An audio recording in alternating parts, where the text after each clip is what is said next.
মৃত ব্যক্তিটা যদি গুনাহগার হয়, চিৎকার দিয়া বলবেন আমারে নিও না, এই কবরের আযাব আমি সহ্য করতে পারবো না। গুনাহগার হইলে চিৎকার দিবে আমারে নিও না, এই কবরে 99টা সাপ আমার জন্য অপেক্ষা করতে আছে।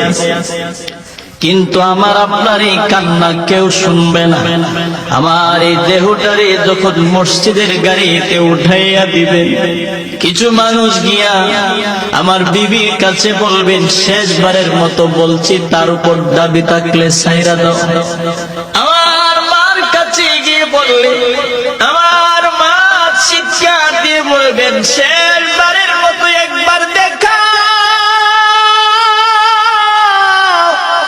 আর আমার ছেলেটারে দেখতে পারবো না, শেষবারের মতো তোমরা একবার আমারে দেখাইয়া লয়া যাও। আমারে শেষবারের মতো দেখানোর জন্য আমার আব্বা আসবে, আম্মা আসবে। ওই সময় আমার এই মসজিদের খাটিয়াতে যখন উঠানো হবে, আমার আত্মীয় স্বজনেরা গাড়ির মতো ড্রাইভার হইয়া তারা নিজেই চলে যাবে। ওই সময় মৃত ব্যক্তিটা তখন বলবে, নাই রে, এই দুনিয়ার যারা ছিল সবাই আমার পর, যারা আমার খাটিয়াতে ধরছে তারাই হইল আমার আপন। আল্লাহু আকবার, জোরে বলেন, তারাই আমার আপন। ওই সময় সবাই মিলিয়া যখন তারে কবরের দিকে নেওয়া হবে, কবরের পাশাপাশি যখন চলে যাবেন, আমার আত্মীয় স্বজন থেকে 2 অথবা 3 জন মানুষ কবরে নামবে। যেই মাত্র কবরে নামবে, ঠিক এমন সময় মসজিদের পালকিটার সিটকারি খুলিয়া যখন লাশটা দিয়া দেয়, মৃত ব্যক্তিটা বলেন, নিমক হারামের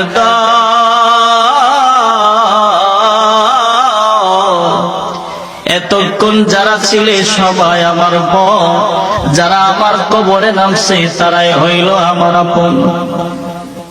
এইভাবে যখন লাশটারে কুলে লইয়া আমার আপনার আত্মীয় স্বজন থেকে 2 অথবা 3 জন মানুষ কবরে নাইমে বিসমিল্লাহি ওয়া আলা মিল্লাতি রাসূলিল্লাহ বলে যখন কবরে শোয়া দেয়, খাটিয়া দিতে দিতে যখন কবরটা একটু ছোট হয়ে যায়, এমনি তখন দেখবেন একজন মানুষ 2 পারে লাফ দিয়ে উপরে উঠা যায়।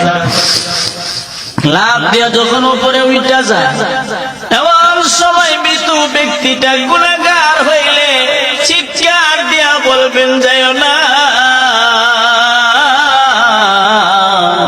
এই কবরে আমি কেমনে থাকবো, আমার তো কই যাও। কিন্তু শুনবে না। দ্বিতীয় ব্যক্তিটা যখন উঠে যাবে, তারপরেও সে ডাকবে, আমার তো যায়ও না, কিন্তু শুনবে না। তৃতীয় ব্যক্তিটা যখন উপরে উঠে যাবে, ওই সময় কবরওয়ালা বলবেন, এরে নিমক হারামের দল, এই দুনিয়াতে কতই না কিছু করলাম, কিন্তু কেউ আমার সাথে আসলি না। আমারে আপনারে কবর দিয়া সবাই যখন নিদয়া নিষ্ঠুরের মতো একা একা পালাইয়া চলিয়া যায়,